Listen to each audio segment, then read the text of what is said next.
نحمده ونصلي ونسلم على رسوله الكريم وعلى آله وصحبه أجمعين۔ محترم و محتشم سامعین ناظرین، سوشل میڈیا پر آج کل ڈاکٹر طاہر القادری کے پوتے کی شادی کو ڈسکس کیا گیا ہے۔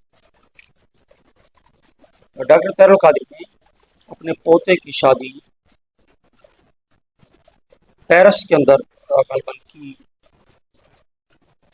اور سوشل میڈیا صارفین کے مطابق بڑی مہنگی شادی ہوئی ہے۔ مجھ سے بھی پوچھا گیا کہ آپ اس پر کیا کہتے ہیں،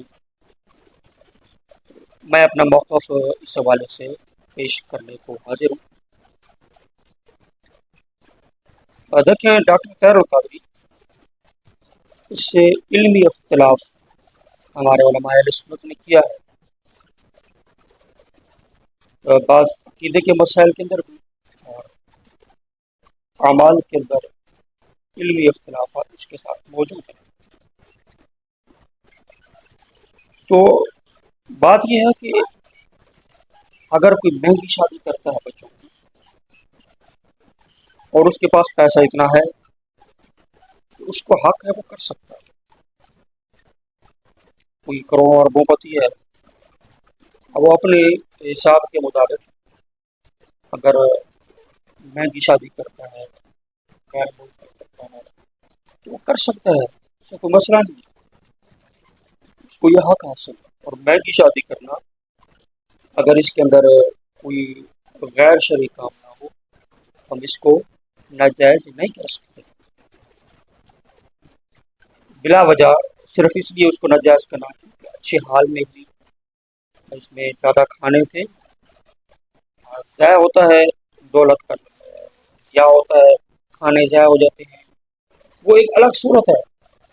بات میں یہ کر رہا ہوں کہ محض مہنگی شادی یا زیادہ خرچہ شادی میں کر دینا اور بندے کے پاس کیپیسٹی ہے، اس میں کوئی حرج نہیں۔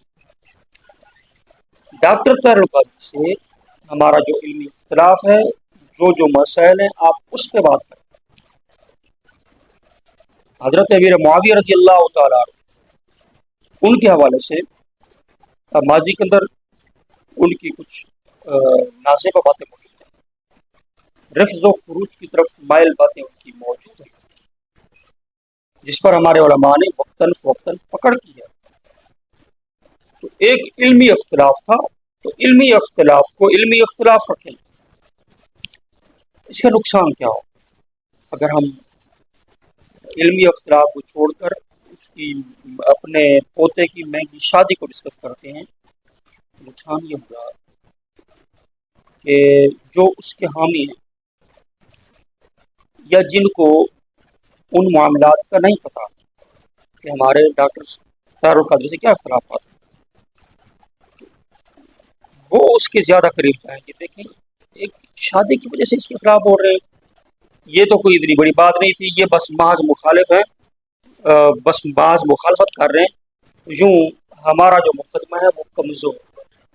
مہنگی شادی اگر اس نے کی ہے تو بھائی وہ کوئی بات نہیں، اس کے پاس پیسہ ہے، وہ جتنی چاہے مہنگی شادی کرے، صرف چھوٹی چھوٹی باتوں کو نہ ایک ایشو بنایا کریں، اور اس کی مین جو اصل بات ہے اس پر توجہ دیں۔